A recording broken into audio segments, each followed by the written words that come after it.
Hello. Hello, we are on the YouTube again. Good to see you, Graham. Um, Likewise, yes, very nice to see you. How hot are you? Are you warm or are you sweaty or No, radiant? absolutely. Today the air changed temperature, so it's what it's been all week. Bit cloudy, bit windy, but the air is thick, and so last week I Sultry. remember it was like 4 degrees one day, and I took the dogs out late afternoon, and it was like 21. But we're forecast for 29 next week. Mm, You must be what, 40 or something, living on the south coast. yeah. Well, we get it's the first hot day today, but we've had quite cold weather, and we get quite a lot of the Sea continental fret. European winds. Yeah, so when the winds are easterly, it's quite cold. Yeah, but you must When get we're a thing in the northeast when we go to the whole. It's called a sea fret, and it mm, just is this kind of like fog that sits around for hours, and you can go like inland a little bit, and it's perfectly fine. I like mm. that. Certainly is atmospheric, isn't it? Yeah, I like it. Yeah, I Um, agree. Yeah, good. well, Okay. it's it's a day for animal instincts, and I believe you have You've a given it. you have a kickoff. I do with my animal instinct. So it was following a couple of, as I do now. There are certain threads that keep popping up and following. It's kind of inevitable between us, I think, that we come round to certain things. And one of them, obviously, we've been talking about writing over the last couple of weeks. And I'm very interested to, yeah, read some writing from you, which I haven't for a while, but good, no problem. But Yeah, you did float this idea. I heard it in one of your things you were saying about children's stories, fairy stories. And I've been reading this, I've been reading several books at the moment about memory and trauma. I think that I might have talked about that. And then I realised I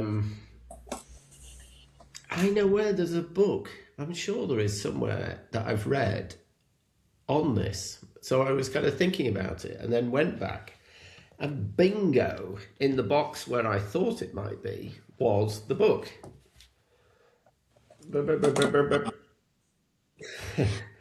Lapham's Quarterly. And I opened it up, and there was something I was trying to find, and then I found this thing. It says, "Once upon a time, scholars have argued that there are four fairy tales that are the oldest on record that have been passed down or adopted, and this is across the world for the last 7,000 years. And there are four common headings. One is, and the title they've given it, is along the lines of stealing the giant's treasure. And then it gives you a case in England, in Greece, in Scotland, in France, where the same sort of narrative is developed about this otherness that they're calling it a giant here, but it pops up in different guises. The second one is contract with the devil, and I think it was that thread, not directly that I was thinking about in this thing. And of course, then in Germany, United States, France, there's some beautiful versions of that contract with the devil. That was a really lovely one. They quote about a defender in New Hampshire, a farm about a farmer who defeats the devil in a court of law. I thought that was beautiful. Wouldn't it be beautiful? So then the other two were The Animal Bride and Grateful Animals. And it really got me thinking about this idea we talked about, that we both have animals that live with us. And we've ever since I've known you, we both have, like you've had some beautiful dogs, and vice versa, our dogs. And that's such a big part of, I know, my life, your life, our lives, but also our shared narrative. We've had dog, the dog, and living with a dog, and the dog is a really big thing between us, I think, that we've often talked about. So I was looking at the Animal Bride, and this again in right back to Roman Greek to Polish in Ireland. It goes right the way back to really ancient Nordic traditions, and there's one I want to pick up on. And then grateful animals are this thing where an animal, it's the classic, like in Russia, for example. It's a really lovely story about a thankful dog and cat who take this boy who tried to help one of the animals. In Persia, there's a long tradition of stories about wolves, and in Denmark, the really famous one. So it got me thinking about this sort of narrative relationship to animals as much as our lived experience with animals, because it's really complex. And I don't want to go all David Attenborough, but clearly there's I was going to say David Attenborough or Morrissey I'm about, not. You may have to unpack how those two couple up. I can. But it was really this sort of narrative idea of the animal, human, animal, that I was thinking one of my earliest. I grew up with dogs and cats, but actually had this kind of strange thing about werewolves and wolves. And when I saw this article in Lapham's, it really reminded me strongly about this narrative of the wolf, this kind of, and it's used culturally as a phrase, isn't it? Like in military terms, it's horrible, all that nonsense about, oh, the wolf, and it's all those gaming things you can have with wolves and them, which are humans, obviously, but the relationship between human, animal, human. So that was my. It's a narrative way in to thinking about animals, and I know it's been a big, well, probably unspoken connection we've had. But I was going to ask you then, have you written about animals as such, or animals in any of your current or past writing, being characters or incidental things, or maybe direct writing about animals? Yes, I mean yes. The some of the fairy tales that I've written have animals in and involve animals talking, which is, I think, surely the heart of children's storytelling. Is the ability or the freedom or the remit to make animals talk. I think children's stories, and there's no good reason why we make these distinctions, but they do seem to be quite durable in Western traditions anyway. That when you're a kid, you I can have think all stories about traditions, Greg. talking. Eh? Pardon me? I think all traditions, not just Western ones. Yeah, I'm sure there's. I don't try and get too ambitious with that because my knowledge is Okay. limited. But I'm sure that must be true. But there is something in there that in children's literature where animals speak and it's entirely natural. I'm going to pause there until you come back. You're back. Can you hear Yeah, me? it's good. No problem. Yeah, I can hear you all Okay. the time. Oh right. Okay. Yeah. So animals Our little talking all the AI time, and I bot. think Yeah, yeah, it's fine. yeah, um, they talk all the time, and it's a wonderful thing. And it feels to me a little bit of a shame that adult literature. It does do it, but it does it rarely, I suppose. It's too fascinated by humans, which is also fine. But yeah. Also, I'm writing or beginning to write a book on animals that's a bit more of a kind of political history or cultural history of animals, and that I wanted to talk about a bit because you were talking about fables, and fables will be a large part of the book. And then I wrote a book that is 120,000 words long and has been rejected by all of the agents I sent it to, which is really about a series of dogs and their relationship to a troubled individual who goes through his whole life course in the book. And that was, for me and no one else, really a story about the thing you mentioned right at the top of the show, which is this surely peculiar relationship between people and dogs. I mean, to the extent that in the quasi-scientific research on dogs, some people have argued, I think wrongly, that dogs are an artificial animal, that they can't be classified as a species because they have been so domesticated. That's a minority position, and I don't think most research thinks that's true. But nevertheless, I think there's something in the fact that argument can be made that does set dogs apart from other animals.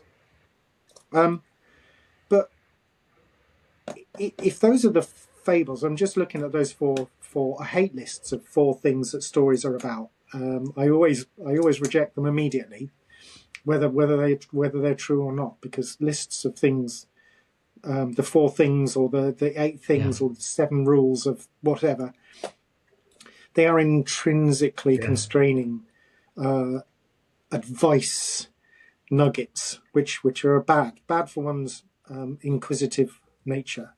But nevertheless, it is interesting that one of them is grateful animals, and there is a canon there, and I suppose that I don't know where it comes from actually, but it's the thorn in the paw of the lion that is released by the nimble teeth of the mouse.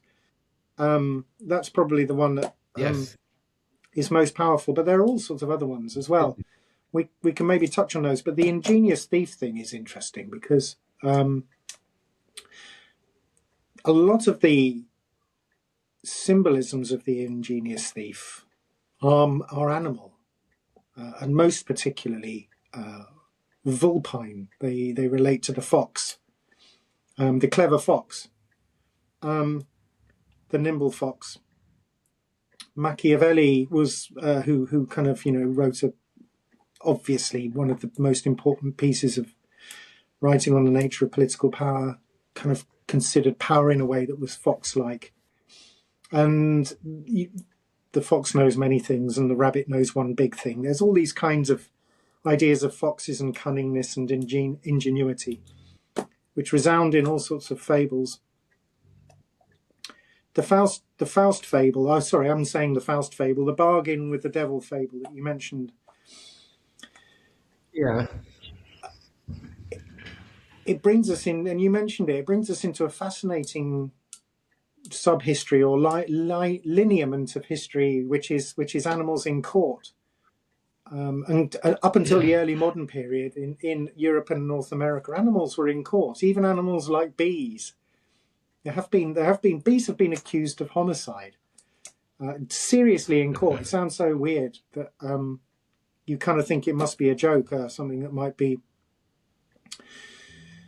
a hoax or a stupid kind of in Shittsville, Tennessee, somebody who'd been dropped on their head when they were born, accused a bee of killing his daughter. Kind of a ridiculous thing, but they were seriously pigs in French courts, as I say, bees for wanted for murder, rats as well.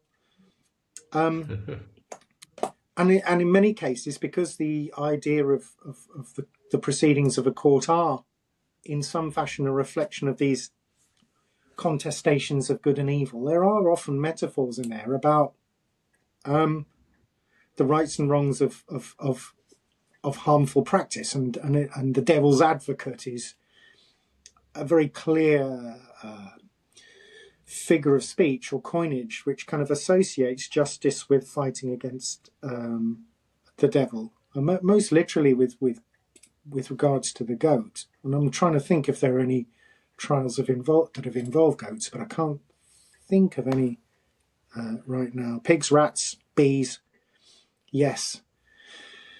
Dogs as well, actually. So yeah, these fables, interestingly, they all reach out, those big stories, they all reach out for animal characters.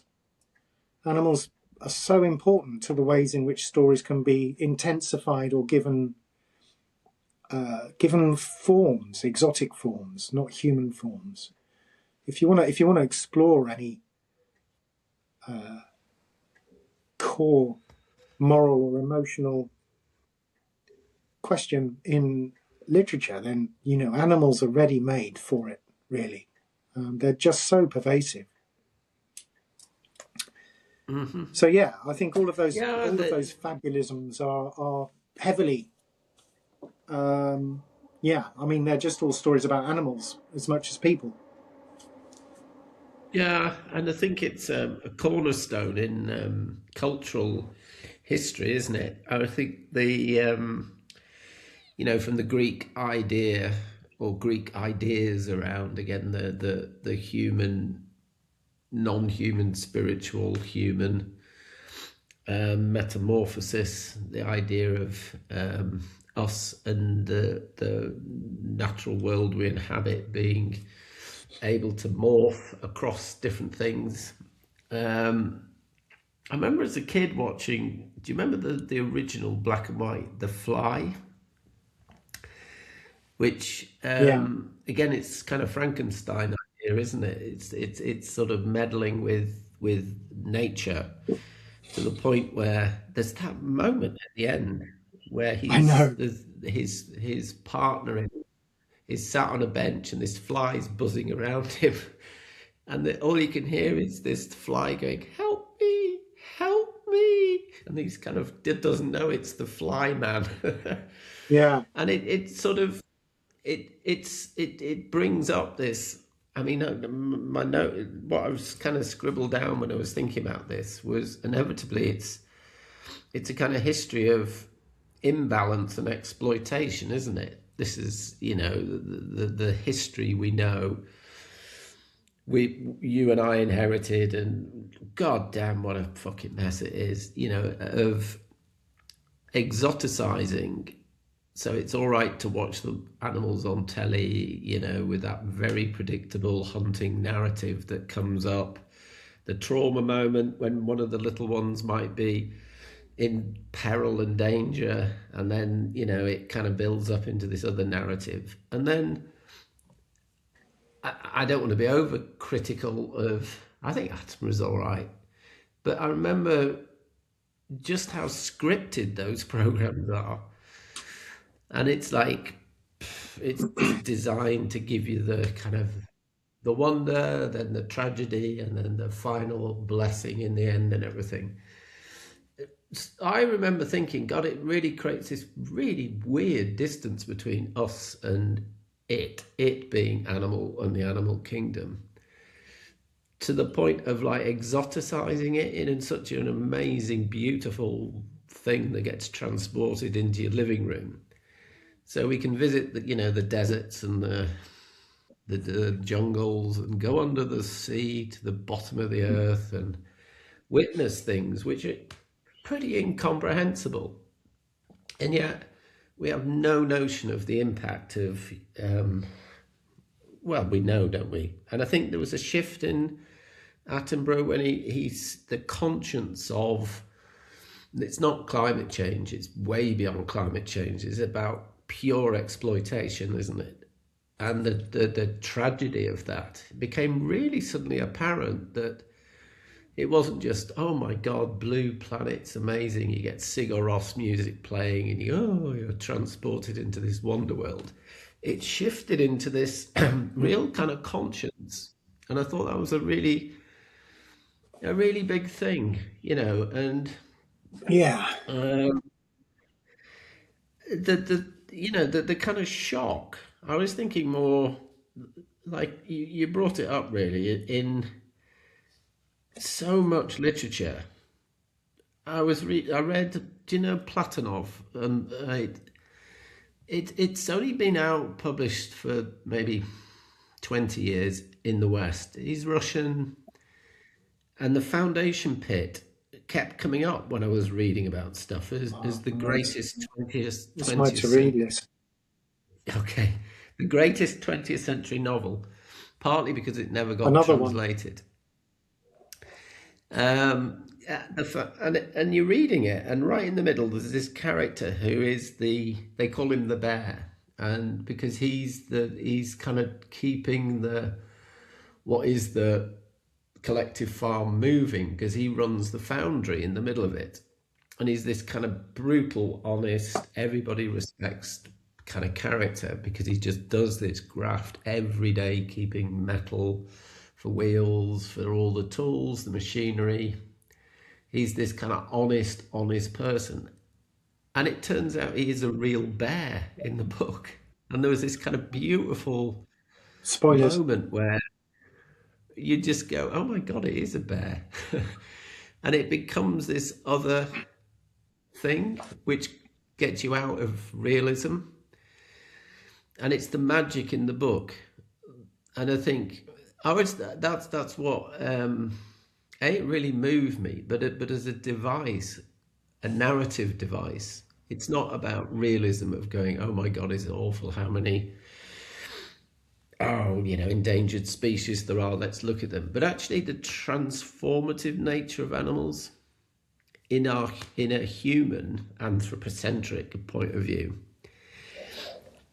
And it's this thing, one of these Laphams is a story about a cat, and the person's playing with the cat, and it's like just idle pleasure. But is the cat actually just having idle pleasure with the human, going, "Oh my God, I have to put up with this human for 5 minutes. All right, I'll roll around," and it's this lovely narrative possibility, and that's the bit I've always been drawn to in, the God, I can think of so many examples where you slip between the human, animal, animal, human, and it's not just it's anthropocentric in it, our view of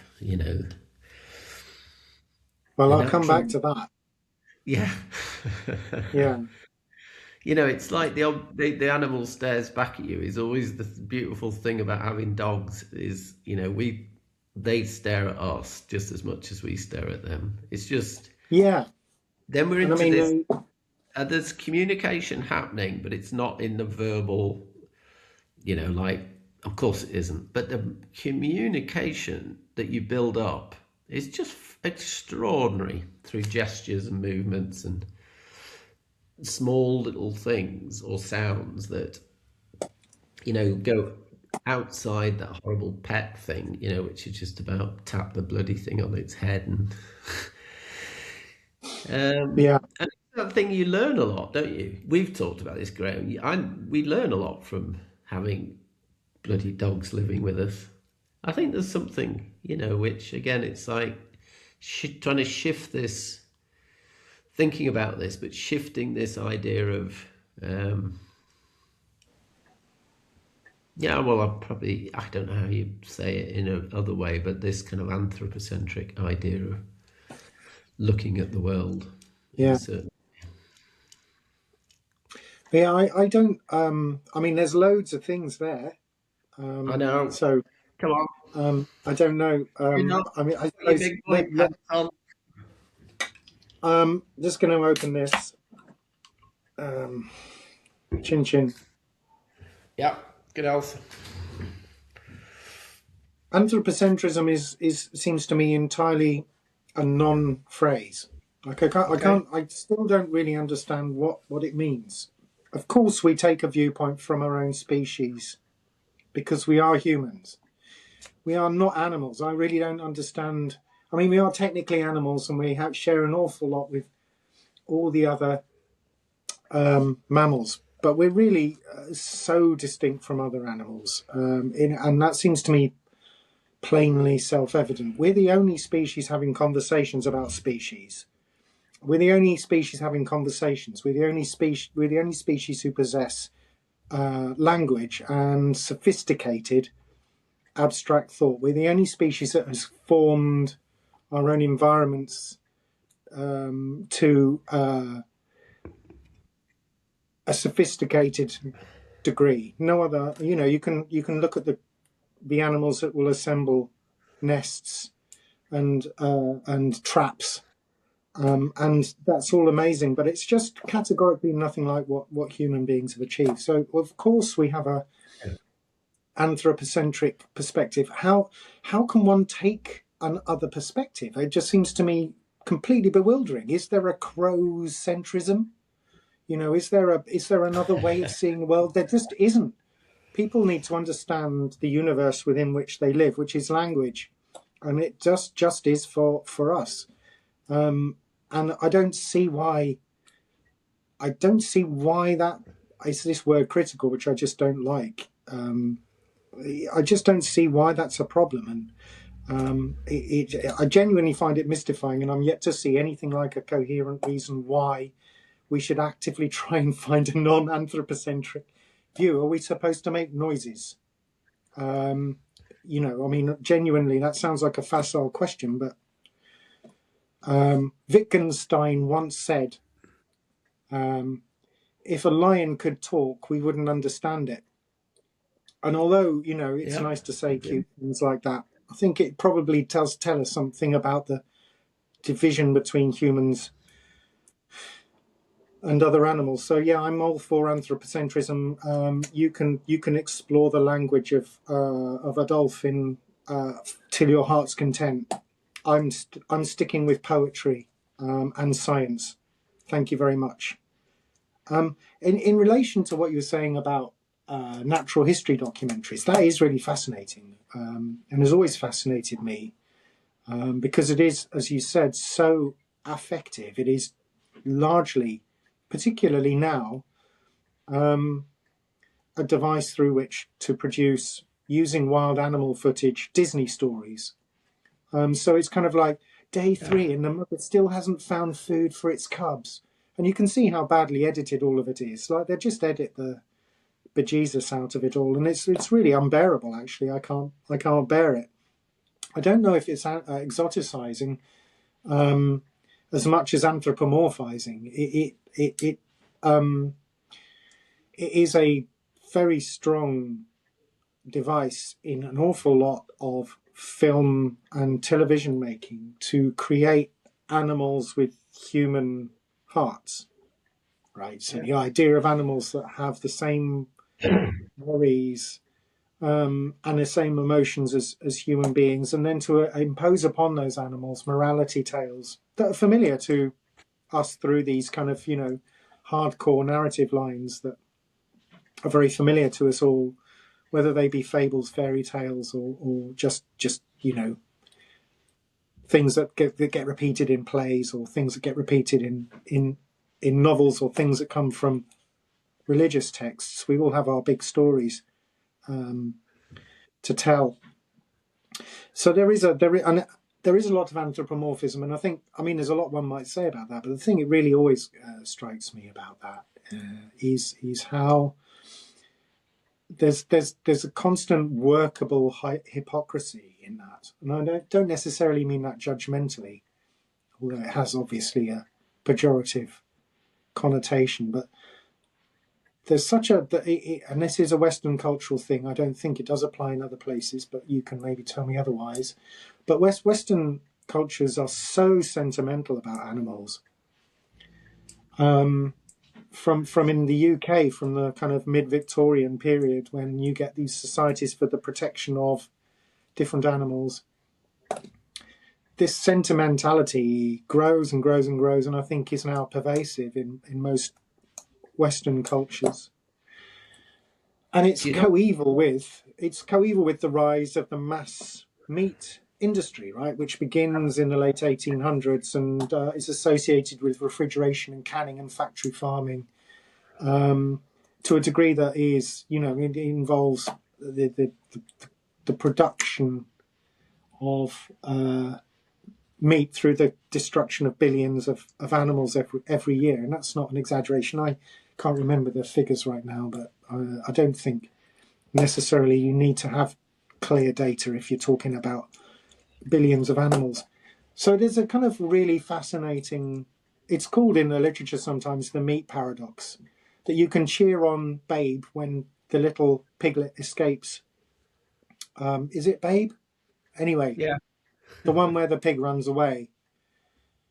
You can cheer the pig on, the hero pig running away, or Chicken Run, the cartoon. I don't know.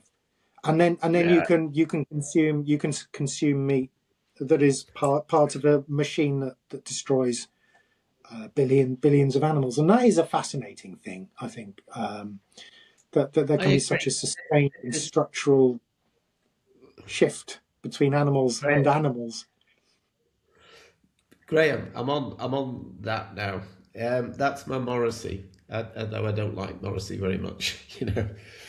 Meat is murder. That was the cliche, wasn't it? But I think when I It's a good use the song, though, isn't word it? what, It's quite a good song, though. I can remember, I never liked that. when That was Morrissey was okay. there Really was enjoying that. there was yeah. I was never a massive fan, to be honest. But anyway, I think when I'm using the term and I hear you about the anthropocentric, I think that's what I mean. Is what you just talked about. Um, so yeah, I agree with you about the anthropocentric position. However, I can't not untangle that from this hypocrisy of Victorian ideas around, and you said it really well about the sentimentality of the animal, and suddenly domesticated animals, we move from the land, we have to exoticize by having, animals in cages or whatever or create zoos and blah, we're off. So the hypocrisy part of it, I was thinking exactly about what you just said about the food industry. It's like it's all right to look at them and feel terrible about the loss of hedgerows in the UK and the wildlife that it's created, and yet demand cheaper things in the supermarket. I think that is what I kind of wrongly probably said. The anthropocentric position was like, well, we come first in this kind of stupid hierarchical capital idea of we're at the top of the pile, so we can exploit. Hence, you said it really well. When we started exploiting, we need more food, we need more crops. In order to get more crops, you've got to destroy natural arable land. Blood, we're off. To the most perverse end of the stick, which I am very confused about. I have to say, it does Mm. confuse me enormously. Um, Yeah, uh, I mean, and I you don't tried. mind that. Sorry. Yeah. Go Yeah, on. I mean, we do come first. I'm going to go back to that, and I won't go in. I won't go on about that anymore. I kind of said a little bit about it, but we do come first. We are special. We do come top of the chain. I don't see how you can counter argue that. What animal is our equal? I'll It's beat not. any It's animal ever at chess, it's not not about because I'm a being better chess player, equal. but because I animals mean, don't know what chess is. I mean, it's so obvious to me. I don't understand. A lion will beat me. A lion will beat me in a cage fight. Okay, so great, but it's not really a cage fighting world anymore, and we are better than all the other animals. We do come first, but in relation to the eating of animals, I mean, I'm a vegetarian, so I should just say that. But I'm not really that bothered if people kill something and then eat it. It doesn't upset me morally or emotionally. It is about a very specific treatment of animals, which is what's that phrase? Fleshy Capital. Somebody called it Fleshy Capital. I can't remember the writer. Fleshy Capital. It's a great phrase because it kind of embodies something historically distinct about the nature of capitalism, which is that animals become a raw material.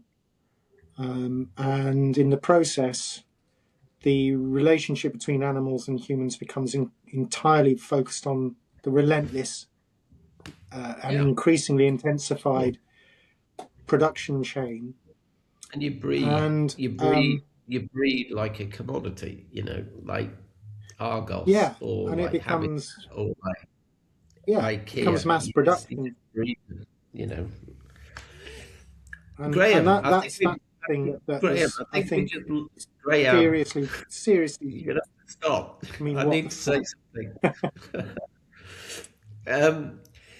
We probably lost 5/8 of our viewers when you just said we come first, or maybe we Well, we do gained. though, don't we?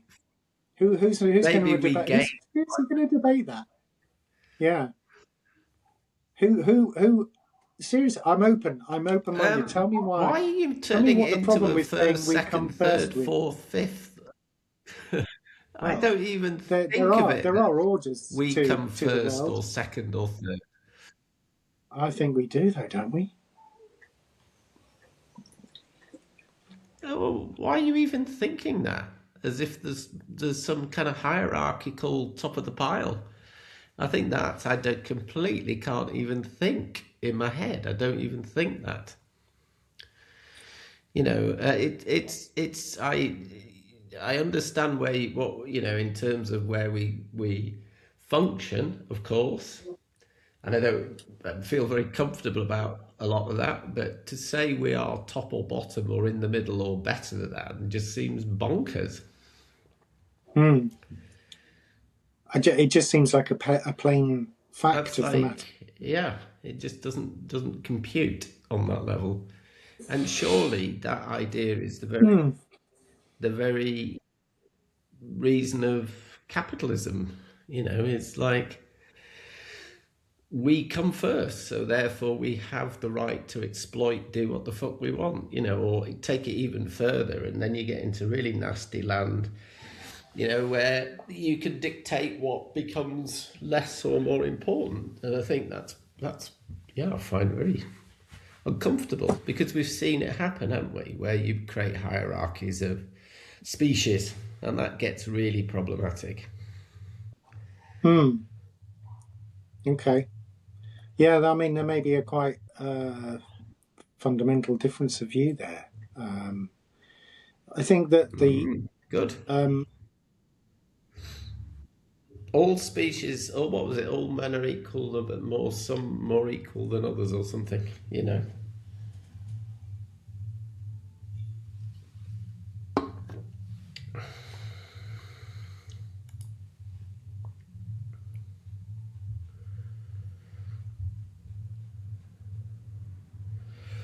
Well, we might have frozen at this point, at this impasse of interesting dialogue.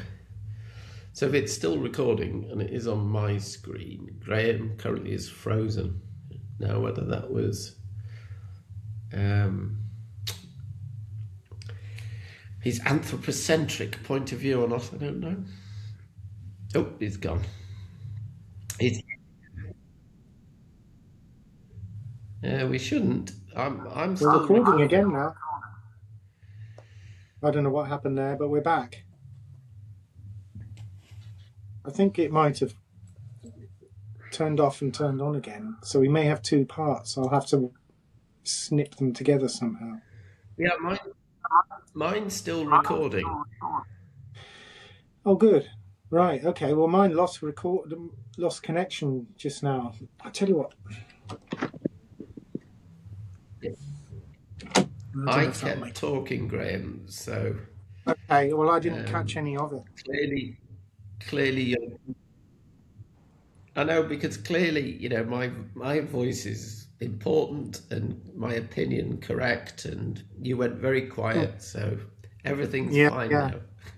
Well, I'm glad you you've made me see sense on the issue of hierarchies of species. I'm now putting us in a kind of, I don't know, big bubbles, different species and different bubbles, Bubbles. maybe bubbles, yeah, that bounce about.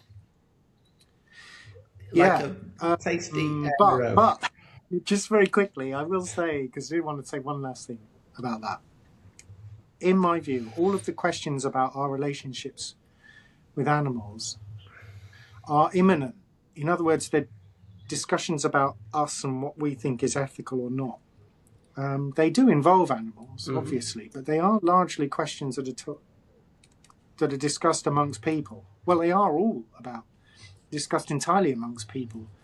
So the ideas of responsibility or ethics or animal rights, all of this stuff, loads of it of which I agree with. I'm not a kind of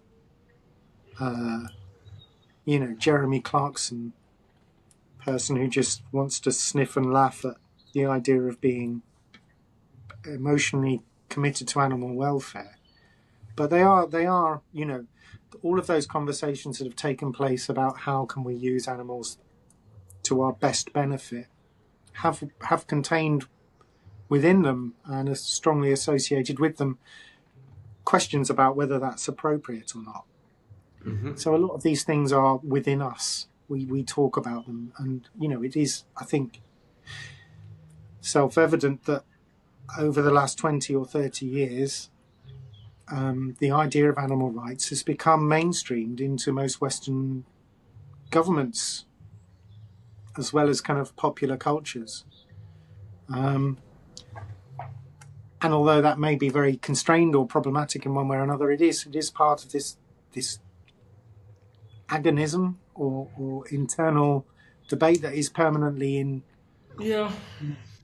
discussions about animals.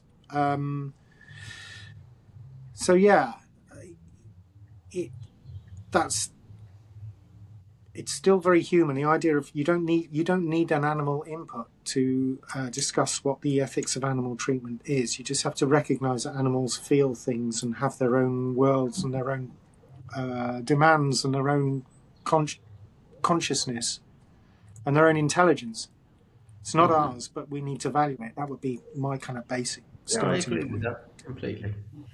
Yeah, and maybe it's a longer conversation for another day, but clearly findings in and around Victorian, well, late Georgian Victorian times, and the birth then of a certain field of scientific ethnographic sort of study in our relationship to animals grew, didn't it? And everything you're saying leads me back to the supermarket again, and or down the high street to what clothes you're going to put on and what leather goods, or are you going to have your car upholstered in fake leather or real leather, and it's we're off into a really I must admit, very confusing, complicated thing, really.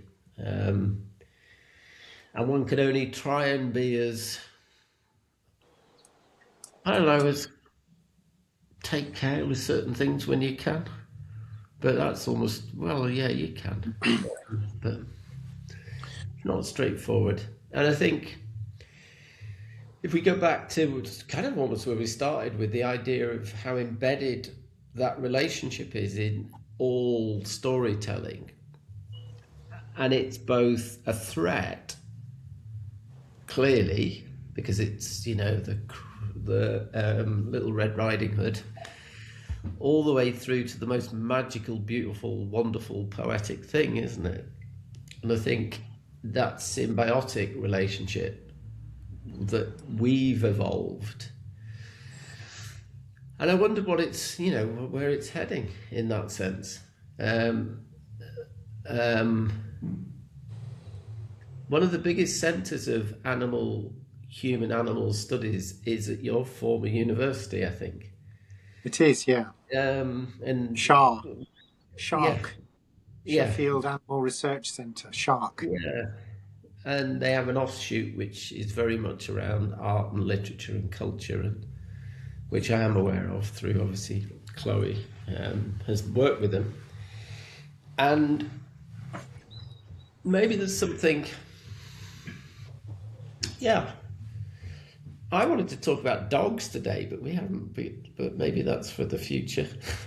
Yeah, And what a beautiful thing to have, yeah, spent so much time with dogs and still do. yes, And indeed. I know you do, and I can hear your dog in the background.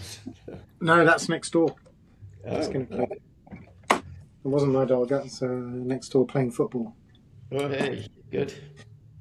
Yeah, I mean, yeah, maybe dogs is another one. Although it's just so It'd be two, um, just you and me personal. saying Yeah, how exactly. beautiful they Yeah, are all the time. yeah, yeah. Unlike the beauty of Arsenal winning the But league, yeah, I mean, which we can. begrudgingly I have to Um, kind of.